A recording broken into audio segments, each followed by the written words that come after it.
Romanos capítulo 13, versículo 8 até o versículo 14. Não fiquem devendo nada a ninguém, exceto o amor de uns para com os outros. Pois quem ama o próximo, cumpre a lei. Pois estes mandamentos: não cometa adultério, não mate, não furte, não cobice, e qualquer outro mandamento que houver, todos se resumem nesta palavra: ame o seu próximo como você ama a si mesmo. O amor não pratica o mal contra o próximo. Portanto, o cumprimento da lei é o amor. E digo isto a vocês que conhecem o tempo. Já é hora de despertarem do sono, porque a nossa salvação está agora mais perto do que quando no princípio cremos. Vai alta a noite e o dia vem chegando. Deixemos, pois, as obras das trevas e revistamo-nos das armas da luz. Vivamos dignamente, como em pleno dia, não em orgias e bebedeiras, não em imoralidades e libertinagem, não em discórdias e ciúmes, mas revistam-se do Senhor Jesus Cristo e não façam nada que venha a satisfazer os desejos da carne. Amém. Você pode sentar.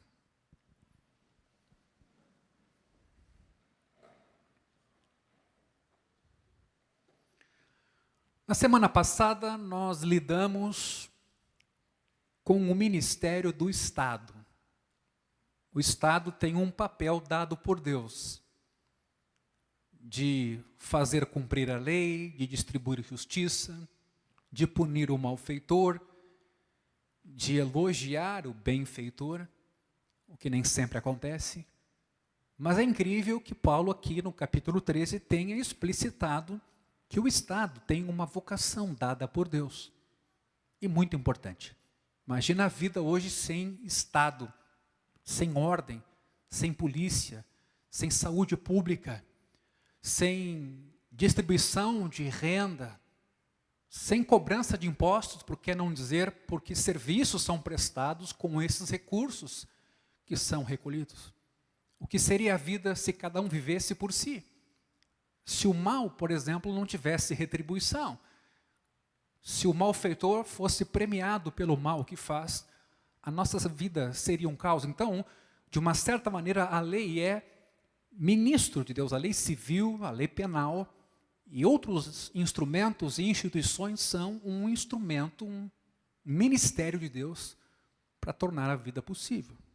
E Paulo abordou isso muito bem no capítulo 13, como vimos na semana passada. Mas agora, no versículo 8, Paulo vai lidar com o tema do amor. E é muito interessante que esse tema do amor já tenha sido tratado antes mesmo do tema do Estado enquanto ministro de Deus, e agora o tema volta aqui em relação ao amor ao próximo. Antes, em Romanos 12, 20, o amor era para com o inimigo.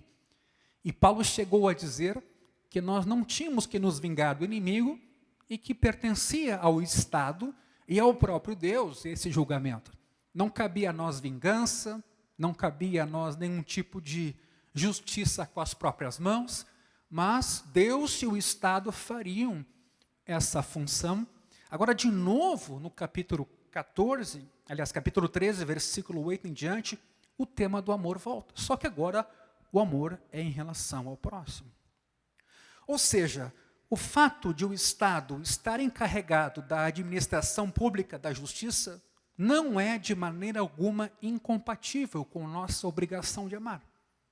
E aqui fica a crítica ao que eu chamo de idolatria do Estado, quando a gente imagina que o Estado vai fazer tudo, até nos ensinar a amar, até lidar com os problemas mais íntimos da vida humana, com o egoísmo, com a indiferença, ou com qualquer outra manifestação de pecado, a gente imagina que vai ter uma política pública para resolver tudo isso. E Paulo vai dizer que não, mesmo que esse estado seja eficiente como instrumento de Deus para minimizar as perdas, há um papel da igreja em relação ao amor, ao serviço, à voluntariedade. E às vezes, nós mesmos como igreja, temos que ter esse cuidado para não terceirizar ao Estado aquilo que nós podemos fazer. Ou terceirizar a igreja, que é uma entidade, digamos assim, coletiva, quando na verdade eu sou parte da igreja e eu posso fazer pequenas coisas, ou até grandes coisas. Então, a igreja tem que fazer, quer dizer, o que eu posso fazer, onde eu posso servir, onde eu posso amar. Sério, esse é um tema delicado hoje. A famosa terceirização que se dá em todos os espaços, até na família. Como se a gente não tivesse responsabilidade, mas fôssemos muito rápidos para murmurar e reclamar, quando às vezes podíamos fazer tanto pelos outros, ou por aqueles que estão próximos a nós. Então, o fato de o Estado ser encarregado de administrar publicamente justiça, não é incompatível com nossa obrigação, dever e responsabilidade de amar. E 3 vezes, meus irmãos, o apóstolo Paulo vai mencionar a necessidade de amarmos o nosso próximo. E ele vai aqui retomar um texto muito importante de Levítico 19:18, cuja expressão é: ama o teu próximo como a ti mesmo. E Paulo então vai explicar as implicações desse texto agora no Novo Testamento. Primeira coisa, Paulo vai mostrar que o amor é uma dívida que nunca se paga plenamente. Nós sempre somos devedores do amor. Paulo já tinha falado nessa mesma carta a respeito da importância, por exemplo, do pagamento de nossas dívidas. Que um cristão deve ser responsável nesse sentido. Que é importante, inclusive, que tenhamos consciência que temos uma dívida de compartilhar o Evangelho com quem não conhece ainda a Jesus como seu Senhor e Salvador. Veja Romanos capítulo 1, versículo 14, o que Paulo diz: sou devedor tanto a gregos como a bárbaros, tanto a sábios como a insensatos. Meus irmãos, sim, Deus ele salva, Deus é quem faz todas as coisas, mas ele usa instrumentos.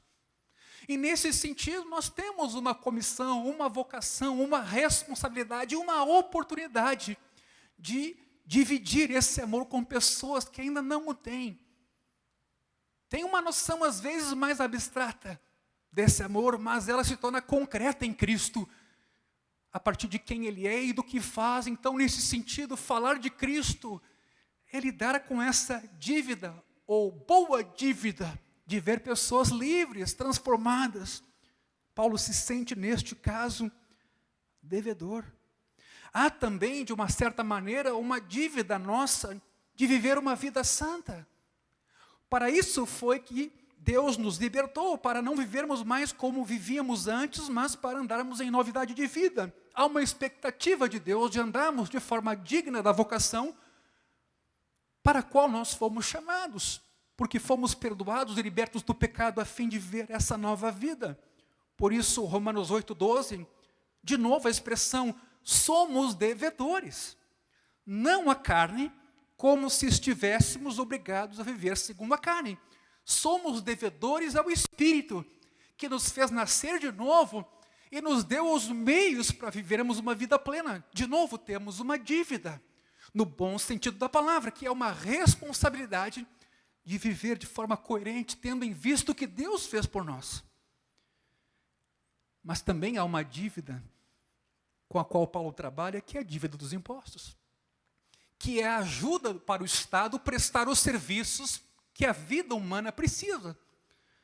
Eu sei que há pessoas contra o pagamento de impostos, há inclusive pessoas que sonegam os impostos, mas eu queria dizer a você, para encarar o Estado de uma outra maneira, como agente de Deus e ministro de Deus, embora nem sempre esse Estado funcione como Deus quer, mas ele não pode ser abolido, porque ele tem um papel de tornar a vida em sociedade possível, de proteger os vulneráveis, de sim, com políticas públicas, minimizar a dor dos mais carentes, dívidas.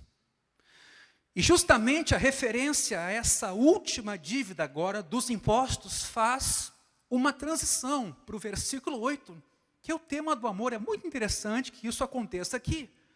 O que Paulo está dizendo é que devemos ser responsáveis quanto ao pagamento de nossas dívidas, de que forma elas se manifestarem. Antes, por exemplo, de nos comprometermos com uma hipoteca ou financiamento, é melhor verificar se temos condições de cumprir o acordo feito. Existe, porém, meus irmãos, atenção aqui, uma dívida que nunca conseguiremos saldar. É o nosso dever de amar. Não se pode deixar de amar alguém e ao mesmo tempo dizer, já amei o suficiente. Nós podíamos ir para casa agora só para pensar nessa frase. Podíamos ir embora. Quando a gente tem aquela ideia, já fiz de tudo, já fiz minha parte, agora te vira, agora é contigo, eu já tentei, eu me esforcei, eu fiz o meu melhor e de repente a gente imagina, bom, agora deu, acabou. Pois o que Paulo está a dizer aqui é que não há amor suficiente que nós tenhamos dado. Aliás, nós recebemos um amor enorme, um amor indescritível. Aliás, tem uma canção que eu gosto muito de cantar, que diz exatamente isso, né? Que a gente não entende o que se deu ali na cruz.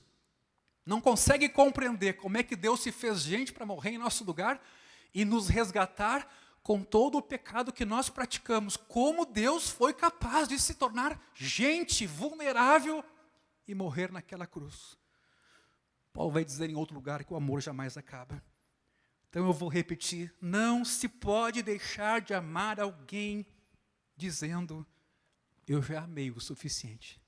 Pois é o que esse texto nos diz.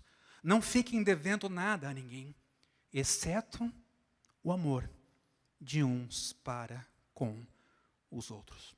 Mas mais, uma segunda coisa que Paulo vai falar nesse texto é que o amor é o cumprimento da lei.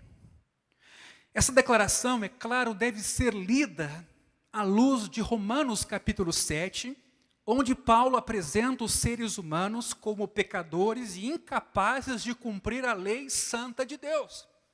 Incapazes de se transformarem, incapazes de se adequarem ao Deus santo que não peca, cheio de bondade, justiça e verdade. O que Deus fez então?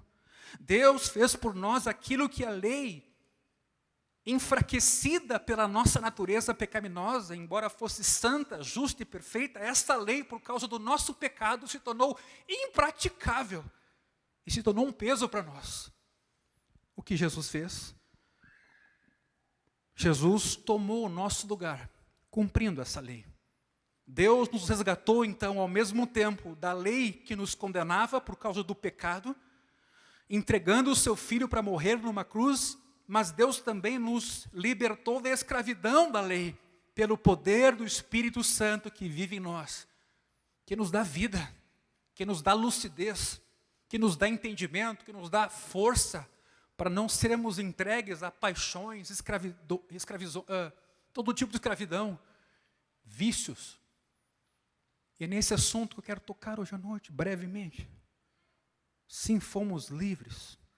Deus fez isso, como diz Romanos 8:3, a fim de que as exigências da lei se cumprissem em nós, que não vivemos segundo a carne, que não é corpo, atenção, mas é a inclinação para o mal que cada um de nós tem.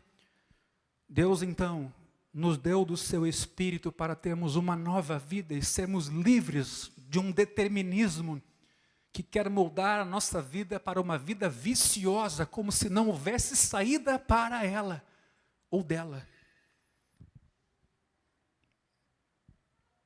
Mas atenção, ao invés do meio que se chama aqui Espírito, em Romanos 8, pelo qual se cumpriu a lei, Paulo agora trata aqui da natureza da lei. E ele vai chamar essa natureza de amor. De novo, eu repito aqui, a lei, o mandamento é puro, santo e bom.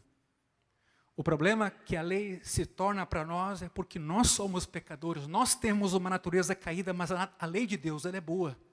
E ela também é amor.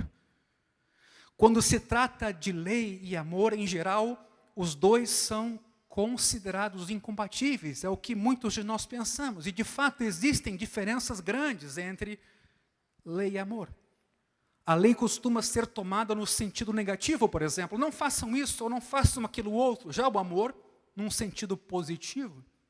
A lei tem a ver com pecados específicos, condenando-os, enquanto o amor é mais um espírito abrangente. Mas atenção, os defensores hoje da nova moralidade vão muito mais além disso. Para eles, agora, nada deve ser prescrito a não ser o amor. E o amor torna-se, de fato, para eles, o fim da lei, uma vez que a lei já não é mais necessária, dizem. O amor, então, teria o seu objetivo, ou em seu próprio bojo, uma bússola moral capaz de discernir intuitivamente o que é verdadeiro a respeito das pessoas, em qualquer situação. Mas, infelizmente, como expressa muito bem Charles Taylor, numa obra que eu recomendo até para leitura, Ética da Autenticidade, ser autêntico não é tudo que Deus pede de nós. A autenticidade, às vezes, reconhece as nossas fraquezas, mas a questão é o que fazemos com essa autenticidade. É por esse motivo que Paulo aqui escreveu, não que o amor é o fim da lei, mas sim que o amor é o cumprimento da lei. O amor não vem apagar a lei e a conduta de cada ser humano do ponto de vista moral, mas o amor realiza a lei. Afinal, amor e lei precisam um do outro. O amor necessita da lei para orientá-lo. E a lei necessita do amor para inspirá-la. Aliás, essa frase você podia guardar. Esses dias eu conversava com alguém a respeito do sabatismo, que são as pessoas que guardam o sábado como um dia do Senhor. E eu dizia que isso é belo, a gente guardar um dia na semana para descansar, não trabalhar e entender que tudo vem de Deus, recuperando nossas energias, e nesse dia, nos consagrando ainda mais a Deus para entender os demais dias a partir desse dia. Porque às vezes nós, enquanto não sabatistas, se é que esse é o fato, acabamos não guardando nenhum dia sequer. E em nome da liberdade cristã, a nossa vida é uma vida muito louca. Trabalhamos de segunda a segunda e nem sempre nos damos conta de que no dia de amanhã nem vivos podemos estar. E de que a vida é um dom de Deus. E de que não somos de nós mesmos, mas somos de Deus. Então, claro que quando você faz do sabatismo um caminho para entrar no céu ou uma obra que te salva, nós aí, claro, chegamos num equívoco, no meu entender. Mas a igreja de hoje, a igreja ocidental, que às vezes não guarda nem um dia sequer, que às vezes nem o domingo é aquele dia em que a família se reúne para ouvir a palavra de Deus, e você ainda precisa construir essa ideia de que viemos de Deus, de que entender a vida sem Deus é impossível, de que é o ponto de partida adequado, olharmos para Deus e olharmos para nós em segundo momento, e aí sim entendemos o nosso caminho. Então, neste texto, que bela palavra de Paulo, o amor é o cumprimento da lei. Mas a lei não acaba-se com o amor, a lei passa a ser plenamente entendida com amor. Porque essa lei agora orienta a nossa vida, orienta os nossos passos, orienta as nossas atitudes. No versículo seguinte, no versículo 9, Paulo aborda então, ainda sobre o amor, que o amor verdadeiro não prejudica o próximo. Ele explica como é que o amor ao próximo vai cumprir a lei. Ele vai citar proibições da segunda tábua da lei, dos 10 mandamentos. Não cometa adultério, não mate, não furte, não cobice. E ainda ele acrescenta, e qualquer outro mandamento que houver, todos se resumem nesta palavra: ame o seu próximo como você ama a si mesmo. Jesus já tinha ensinado isso em Mateus 22. Em Gálatas capítulo 5, versículo 14, também Paulo lidou com esse tema. Por que é que o amor resume todos os mandamentos? O próprio Paulo explica, porque o amor não pratica o mal contra o próximo. Então, nesse sentido, amar é ver o bem e empenhar-se pelo bem na vida do outro. Logo, os mandamentos da segunda tábua, que visam o bem do outro, acabarão por ser cumpridos. Não há a menor dúvida de que os últimos 5 pecados proibidos nos 10 mandamentos prejudicam as pessoas. Não matarás, tira a vida. O adultério rouba o lar e desonra as pessoas. O furto arranca a propriedade. O falso testemunho rouba o bom nome. E a cobiça priva a sociedade dos ideais de simplicidade e contentamento. Nunca está bom, nunca é o suficiente, sempre queremos mais, e isso nos faz adoecer. Meus irmãos, tudo isso prejudica o próximo, ao passo que a essência do amor consiste em buscar o bem do próximo e consiste em servi-lo. É por isso que o cumprimento da lei é o amor. Eu confesso que estamos vivendo dias em que o amor está muito sentimentalista, pouco prático, pouco encarnado, muito verbalizado, muito poético e pouco rotineiro e até singelo no jeito de se expressar.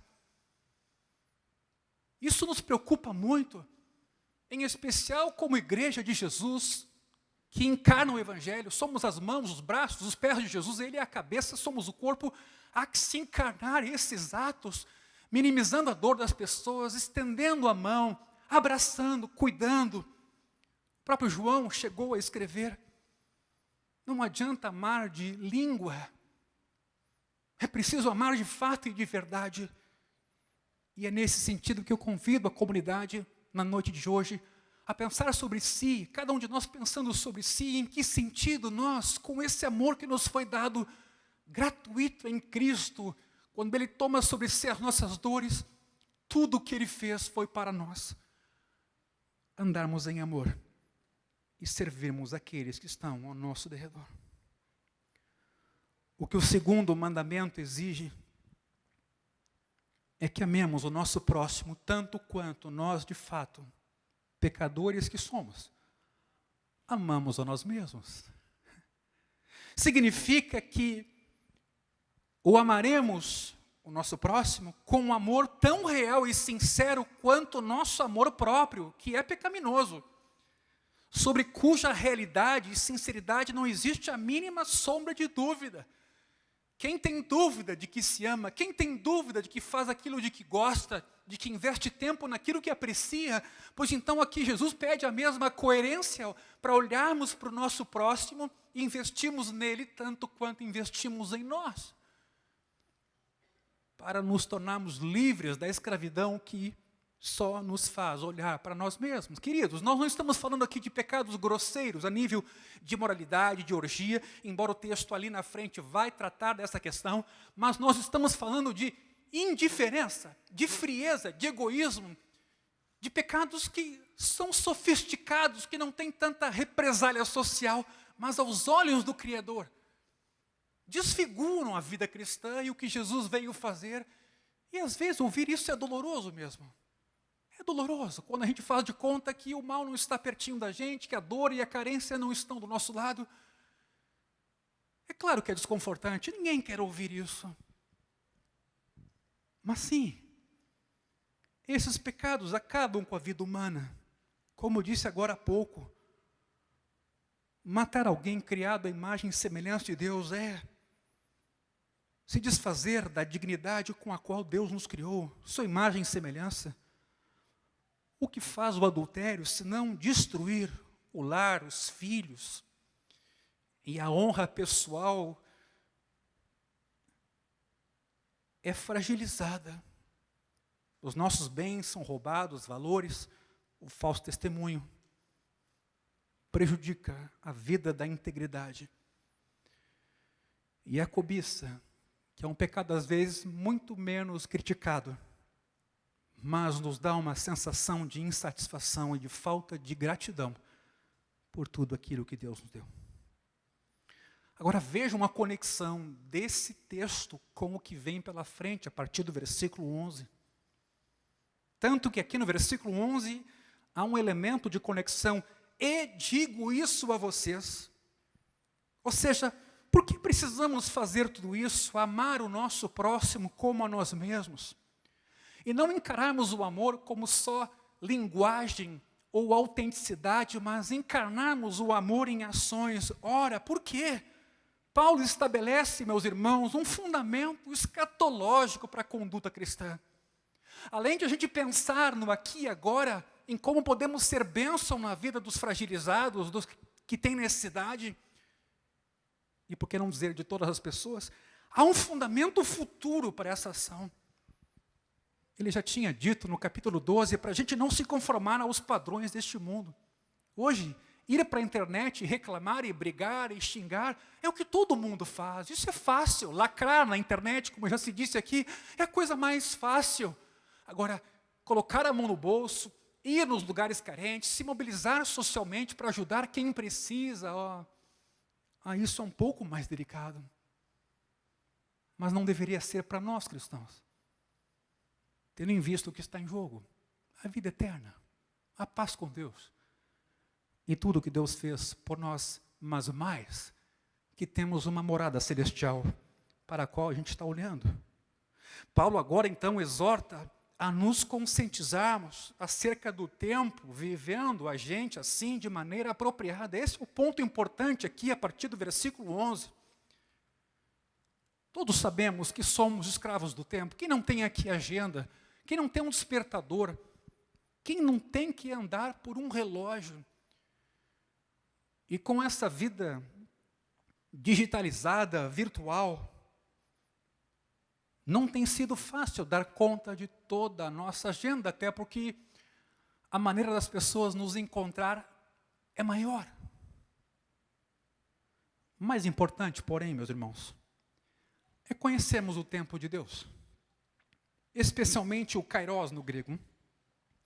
O tempo em que estamos vivendo. É o que diz o versículo 11. E digo isto a vocês que conhecem o tempo. Já é hora de despertarem do sono, porque a nossa salvação está agora mais perto do que quando no princípio nós cremos. Esse tempo é onde nós estamos inseridos, é o momento existencial de oportunidade e de decisão. Eu tenho notado muita gente hoje embaraçada sobre medidas, passos, planos, ou qualquer ação que se possa fazer. Outros saem estabanadamente fazendo projetos que não conseguem cumprir, mas é fato que nós estamos vivendo num tempo. Num tempo. A Bíblia, inclusive, divide a história em este mundo e a era vindoura. É uma linguagem clara no Novo Testamento. Os autores do Novo Testamento deixam claro que essa era vindoura, que eu poderia chamar aqui de reino de Deus, já foi inaugurada por Jesus. Assim, no momento presente, duas eras estão se sobrepondo, a do reino de Deus que veio, mas a do reino de Deus que ainda virá plenamente. Nós aguardamos com expectativa a volta de Jesus, a famosa parousia. Quando a velha era vai desaparecer e o período sobreposto terminará e a nova era do reino de Deus vai se consumar. E aqui, meus irmãos, Paulo estabelece 3 referências quanto a esse tempo, as quais pressupõem o entendimento desse pano de fundo. Primeiro, versículo 11. Já é hora de despertarem do sono. Paulo estaria dizendo de uma outra maneira, passou a hora de dormir. É a hora de acordar e levantar-se. Veja bem, há algo que tem que ser feito aqui. Segundo, porque a nossa salvação está agora mais perto do que quando no princípio cremos. É claro que salvação tem um sentido aqui mais amplo, como diz o capítulo 1, versículo 16, que vai abranger, por exemplo, o passado, já fomos justificados, vai abranger o presente, uma santificação em nossa vida que está em curso, e vai abranger o futuro, que é a nossa glorificação. Nesse versículo é bem evidente que o que se tem em mente é o nosso futuro e a nossa salvação final, como diz Romanos 8, 24, que Paulo descreveu antes em termos de libertação e glória, nossa adoção final como filhos de Deus, a redenção dos nossos corpos, com a eliminação da dor, do envelhecimento, das lágrimas, da angústia. Todos ansiamos por isso, ainda mais numa hora como essa. Agora, essa esperança, ou essa herança, encontra-se mais próxima, Paulo está dizendo isso, do que quando começamos a crer. E usa aqui a expressão da NTLH. E vai ficando mais perto a cada dia, nem que seja porque você envelhece. Nem que seja porque o teu tempo está passando. E nesse sentido, a vinda de Jesus sempre, cada vez é mais próxima. O que temos feito a esse respeito? Temos vivido como se ela não fosse acontecer. Terceiro, Paulo lida com o tema da noite, que é o velho tempo onde a gente vivia nas trevas. Pois esta noite está bem avançada, e literalmente eu diria isso, conforme o texto nos mostra. Vai alta a noite, diz o versículo 12, vai alta a noite. De forma que está acabando, o dia vem chegando, caberia aqui, sim, Maranata, ora vem Senhor Jesus, o dia está batendo a porta, de uma outra maneira, falo essa frase aqui.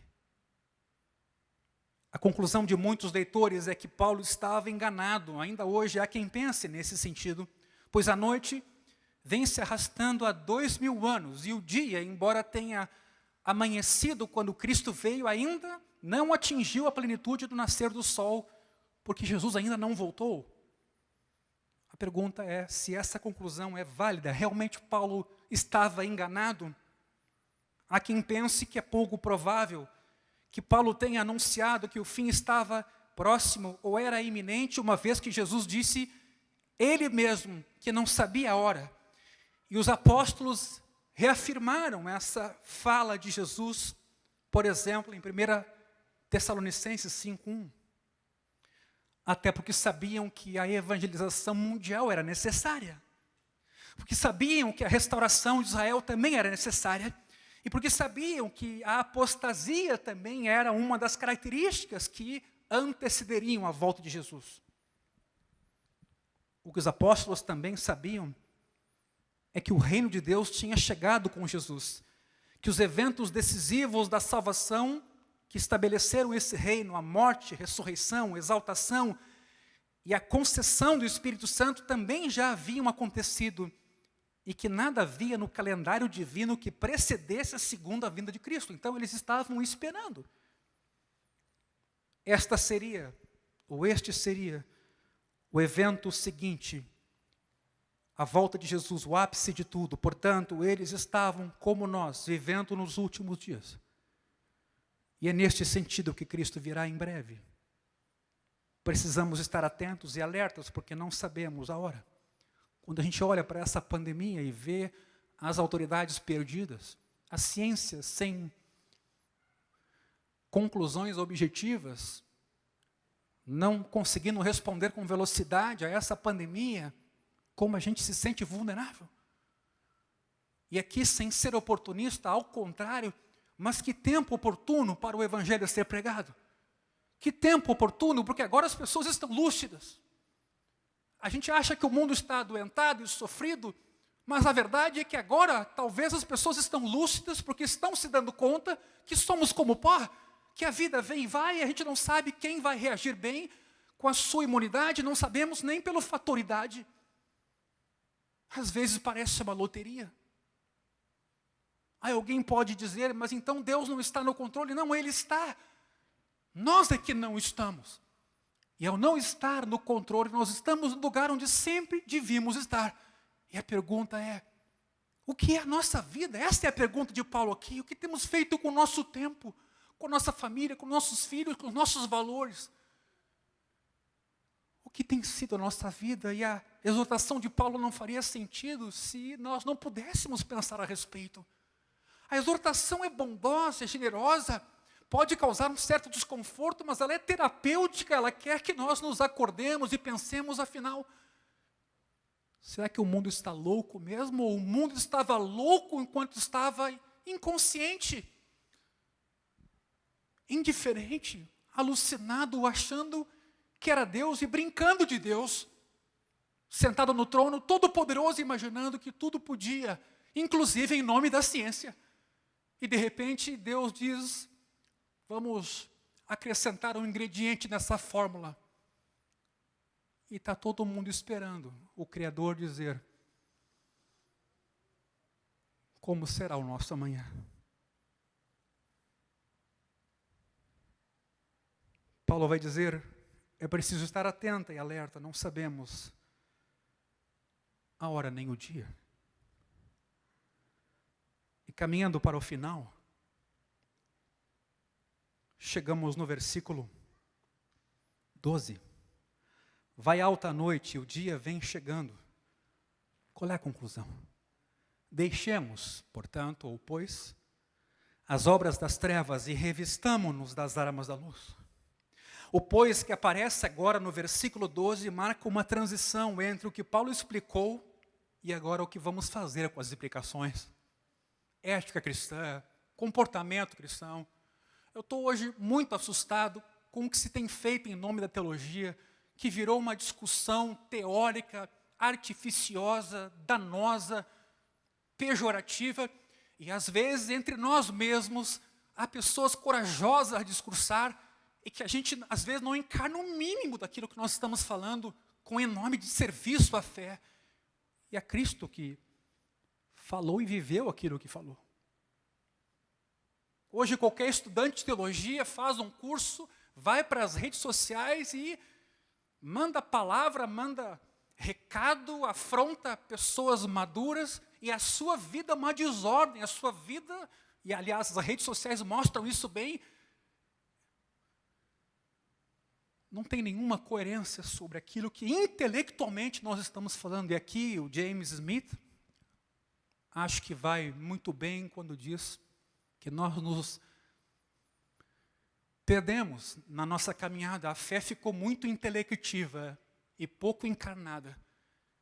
Perdemos os hábitos, como do culto, da comunhão, das pequenas coisas, os hábitos litúrgicos do dia a dia, e a nossa fé ficou mentalizada. Pergunta lá, aperta o botão, a gente sabe a resposta, mas não vive, não experimenta, o que é terrível. O que é uma vida transformada? Que Deus nos dê graça nesse tempo. De verdade. Que Deus nos oriente nesse período.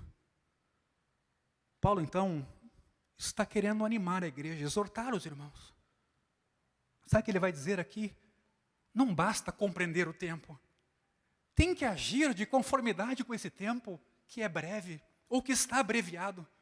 E ele faz 3 apelos, meus irmãos. O primeiro, dá continuidade à metáfora da noite e do dia, das trevas e a luz. Tem a ver com o nosso vestuário e com aquilo que à luz dos tempos já devíamos estar vestindo. Ele diz, deixemos as obras das trevas e revistamo-nos das armas da luz. Qual é o quadro aqui? O quadro é que em virtude da hora, convém não apenas despertar e levantar do sono, mas se vestir de Cristo. Se vestir. Temos que trocar de roupa, tirar o pijama, as vestes noturnas de quem andava em trevas e que vivia para si mesmo. Essas são as obras da escuridão e vestimos então a armadura da luz, que é o equipamento adequado para um soldado de Cristo usar durante o dia. Este é o ponto, é a coerência da nova vida que nós temos. Afinal, a vida do cristão não é um sono, mas uma batalha. Quando a gente luta contra o egoísmo, contra a carne, contra aquilo que nos afasta dos outros.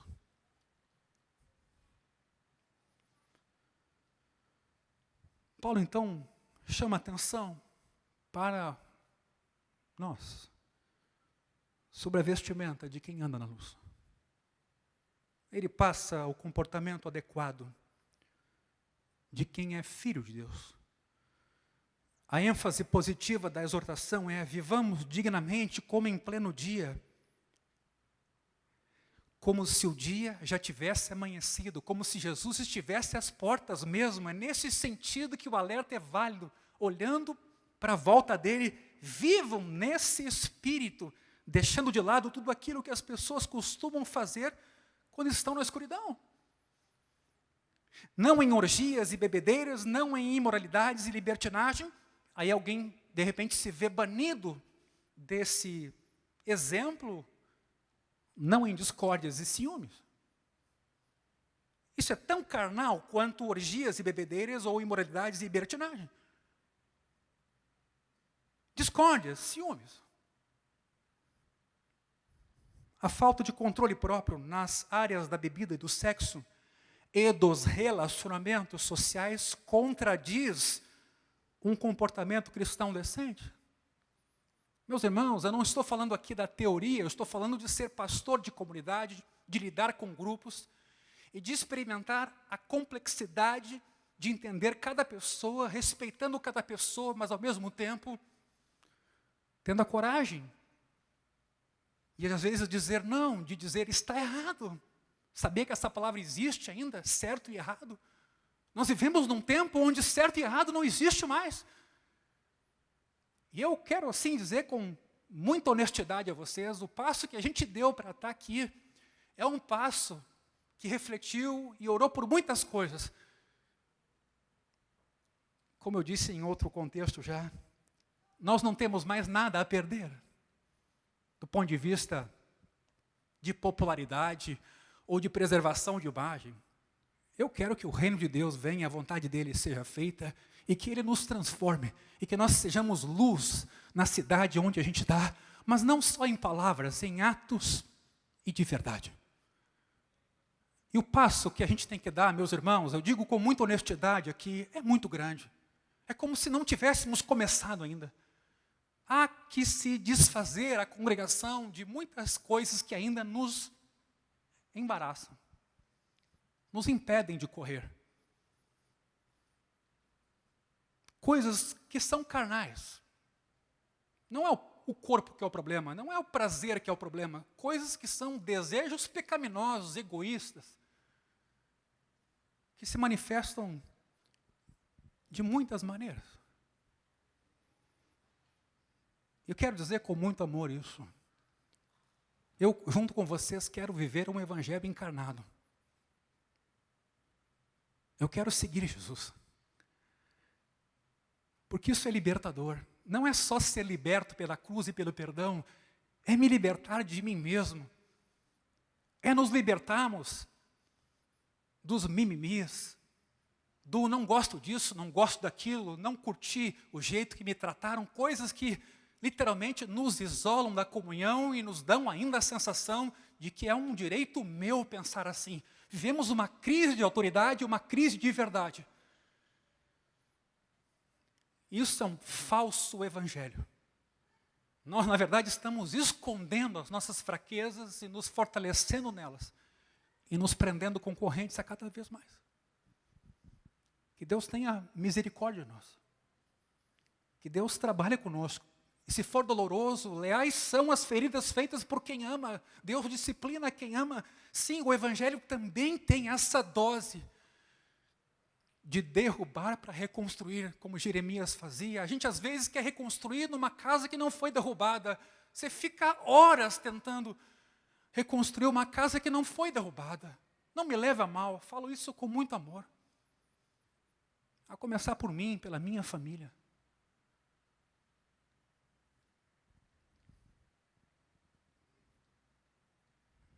Vivemos um tempo difícil. E eu acho interessante que Paulo aqui nos orienta a termos uma visão escatológica. É claro que nem tudo vai ser resolvido aqui. É óbvio que aqui há muitos desafios, a começar por nós mesmos. Não basta querer para a gente mudar, né? Mas também não basta ser autêntico para a gente mudar. Há que se empenhar. Há que ter uma vida de oração, há que ter uma vida de leitura da Escritura. Há que, por exemplo, priorizar o culto de domingo, que é o culto da igreja. Tem pessoas que ainda não têm essa cultura. Quando não tiver mais nada para fazer, eu vou no culto de domingo. Me perdoem aqui o desabafo, mas é uma coisa mínima. Às vezes as pessoas olham para os nossos filhos e dizem, puxa, que legal nascer em família pastoral, o Senhor tem uma proteção especial. Não, irmão. A gente dobrou o joelho, a gente se esforçou, a gente se dedicou, a gente construiu uma cultura de que a vida só tem sentido a partir de Deus. E uma das coisas, por exemplo, é domingo à noite ou domingo, não tem outra coisa para nós fazermos. Domingo é dia de culto a Deus. E aí a gente critica os sabatistas que guardam o sábado, porque em Cristo a gente é livre, e a gente é tão livre que às vezes a gente fica meses sem congregar, e a gente imagina que vai construir alguma coisa nesse sentido. E eu, como pastor, agora pessoalmente, tenho que ligar para os irmãos, mandar mensagem e conscientizar que o culto é importante, não só para eles, para os filhos deles. Que criar a cultura da necessidade da família, do aprendizado, e não só de a gente ficar na internet escolhendo o que a gente quer, onde a gente se torna Deus, mas ouvir o que a gente não quer, ouvir o que a gente não está interessado em ouvir. Isso é desconstrução, e é isso que Deus quer fazer.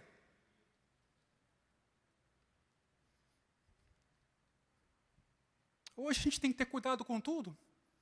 Eu não gostei daquele grupo, não vou participar mais porque aquele grupo mudou. Não gosto da maneira como aquele grupo é tocado.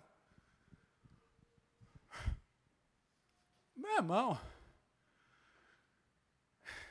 o que eu vou te dizer?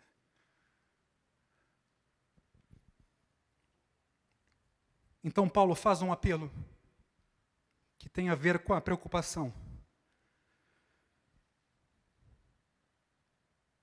A preocupação de cada um de nós e onde está o nosso coração. O que realmente ocupa a nossa atenção como cristãos, meus irmãos? E aqui eu estou no fim. Estamos chegando no versículo final.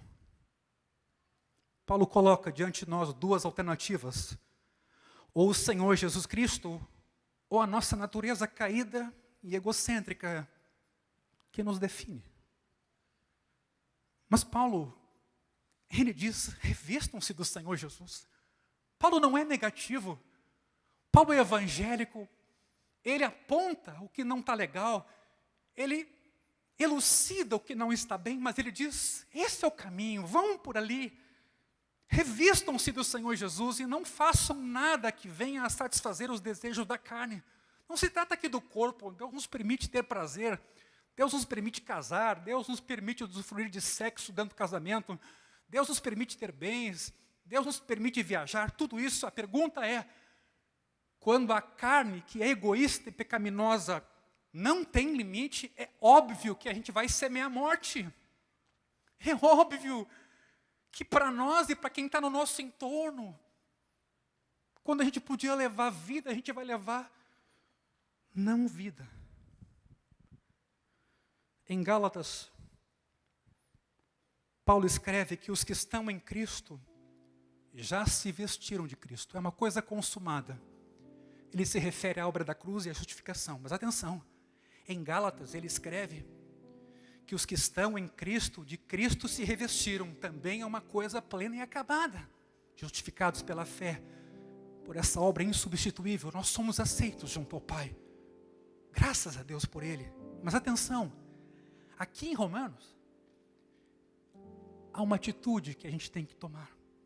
Revistam-se do Senhor Jesus, é algo que ainda temos que fazer e continuar fazendo todos os dias, como Lutero dizia, todo dia fazer morrer a sua velha natureza, todos os dias. Que bom que ela vem aqui, se sente à vontade para isso. Será o vestir-se considerado aqui apenas um adorno?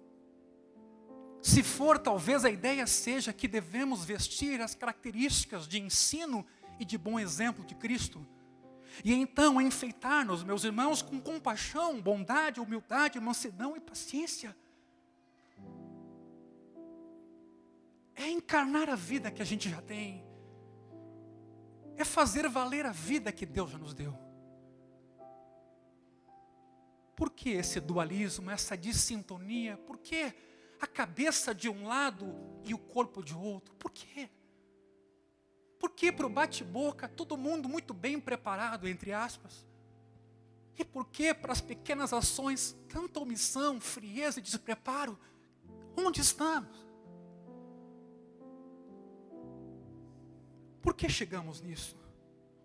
Por que dividimos o ser humano em intelecto e ações? Se o ser humano é um todo inteiro. Quando no Novo Testamento e no Antigo, a palavra sabedoria aparece, ela sempre concebe intelecto, emoção e vida, atitudes, comportamento. E como é bom ser mudado por Jesus. Eu não imagino aqui uma perfeição, viu? Eu sou um pecador. Mas eu desejo ser como Jesus, eu desejo caminhar nesse caminho. Eu desejo ser tratado, corrigido, aperfeiçoado. Eu quero que Deus mude o meu linguajar, me faça mais paciente, mais amoroso. Que eu deixe as meias-verdades, as mentiras sofisticadas, que a gente vê com tanta facilidade hoje. Jesus tem misericórdia de nós. Nós não queremos parecer o que a gente não é, mas nos ajuda. Transforma a tua noiva, nos lava no teu sangue precioso, acorda a nós, pais, mães e avós, para o tempo em que a gente está vivendo. Mexe com a gente. Mexe com a gente. Na NTLH, esse versículo diz, tem umas qualidades que o Senhor Jesus tem. Não é uma utopia isso. Em contraste com a beleza da vestimenta que Cristo é, Paulo se refere à nossa natureza feia e egocêntrica, que ele chama de carne, sarx. Ela não apenas não foi erradicada, mas ela continua ali querendo mandar na gente. Querendo que a gente maltrate os irmãos, ofenda os irmãos, se esconda dos irmãos, critique os irmãos, fale mal das pessoas, desonre pai e mãe.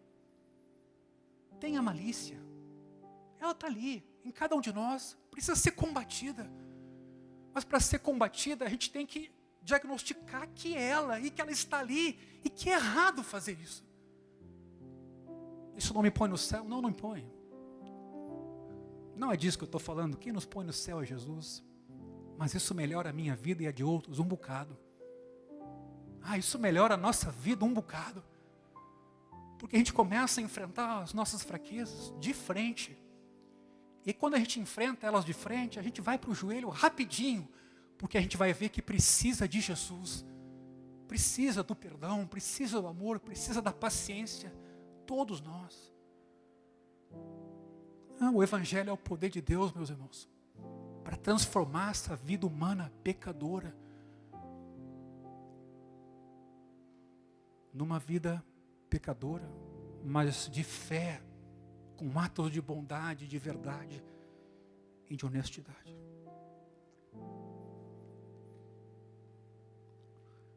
A tua maturidade é medida por quanto você é um carnal e obedece aos teus desejos imaturos e impulsivos. É isso que define se você é maduro ou não. Não é se você tem um mestrado em teologia ou um doutorado. É o quanto você é parecido com Jesus. E tomou a decisão de deixar Jesus ser Jesus em você.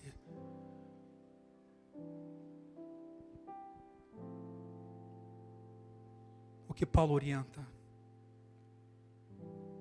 Devemos não somente recusar-nos a satisfazer os desejos carnais, mas também devemos tomar atitudes para não premeditar esses desejos. Não tomar providências para corresponder a esses desejos que estão ali escondidos no coração. Pelo contrário, o apóstolo nos exorta a repudiá-los sem piedade. Eu gosto muito do que o Piper diz aqui quando ele fala contra a carne, não é contra o corpo, não entenda mal. Piper diz que o pecado e o cristão estão em guerra. É uma luta constante. Sabe por quê, meu irmão? Porque o pecado gera morte. Ele tem que ser combatido, ele tem que ser nomeado, ele tem que ser enfrentado. E ele tem que ser curado. É preciso fazer morrer. Claro que a expressão é dura. Vejam o versículo 14. Revistam do Senhor Jesus, que é o ato positivo. Revistam-se do Senhor Jesus, mas tem um ato negativo, o que não fazer mais. Eu sei que muita gente gosta da parte positiva no Evangelho. Somos, recebemos, temos, já recebemos, mas também tem o que não fazer.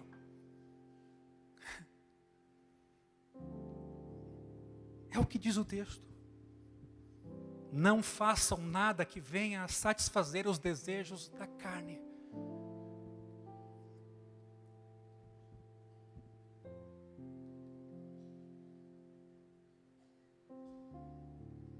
Romanos 13 começou dizendo como podemos ser bons cidadãos, não se amoldando aos padrões deste mundo.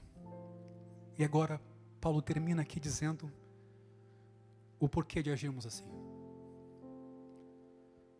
Nós só estabeleceremos uma relação correta com o Estado enquanto ministro da Justiça e com a lei que se cumpre no amor ao próximo, se tivermos uma relação correta olhando para o dia da vinda de Jesus.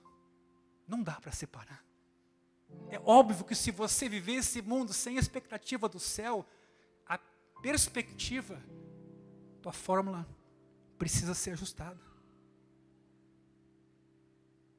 Embora tanto o Estado quanto a lei sejam instituições divinas, contudo, são estruturas provisórias,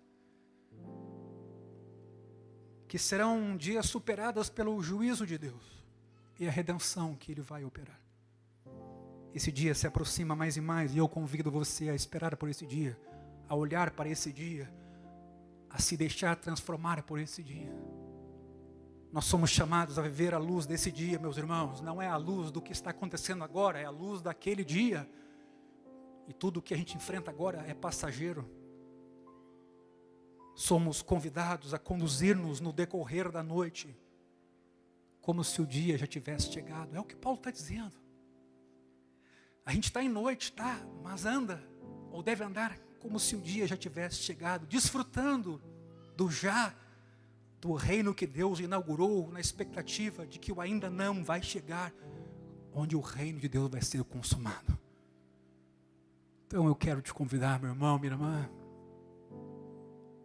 a um caminho com Jesus. Não é só a seguir a Jesus, porque o caminho também é Jesus. Jesus não é só o alvo, Jesus é também o caminho, e Ele nos dá a mão para que nesse caminho, por mais estreito que às vezes possa parecer, Ele está neste caminho. Eu quero dizer com todo o meu coração que eu sou um pecador, que eu tenho muitas falhas. E quando eu vejo isso, mas eu vejo quando eu preciso de Jesus e preciso que Jesus me transforme. E eu quero isso, porque isso é uma antecipação daquilo que vai ser pleno lá. Essas mudanças agora já são uma antecipação de gozo do que vai ser pleno lá, desse dia. Por que vamos viver hoje na contramão? Ao contrário, vamos andar e viver na expectativa, antecipando o reino, cuidando da criação, amando os nossos irmãos, amando a nossa família, educando os nossos filhos, tendo uma vida cultica diária, uma vida cultica como família, corrigindo-nos uns aos outros, não fazendo de conta que não vimos e ouvimos, mas em amor, com bons interesses, não deixando ninguém se afundar no meio do caminho, mas estendendo a mão, tendo a paciência de explicar, de amar, de ajudar. Não pode ser outro nosso caminho. Deus nos acorda, Deus nos desperta. Essa palavra é para nós, né? Já é hora de vos despertardes do sono. Baixa a tua cabeça, fecha os teus olhos. Senhor, tem misericórdia de nós, Jesus. Nós te agradecemos por tão grande amor. Teu amor venceu a inimizade, venceu o egoísmo, venceu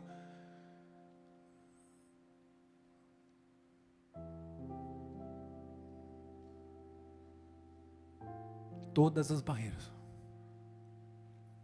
Te tornaste gente, sofreste em nosso lugar, morreste numa cruz, caíram sobre ti os nossos pecados e iniquidades. Obrigado, Jesus. Obrigado, Jesus, pela vida de cada irmão, de cada irmã que hoje à noite aqui estão, ou aqueles em casa que vão nos assistir. Que o teu poder, que ele se manifeste. Nós precisamos de ti, Jesus. Precisamos que o Senhor nos transforme, nos perdoe, nos santifique, nos liberte, nos desperte, nos acorde, nos diga a verdade, nos restaure, nos quebrante. Eu preciso de ti, Jesus, junto dessa comunidade de irmãos meus e amados. Eu preciso de ti. Eu preciso de ti.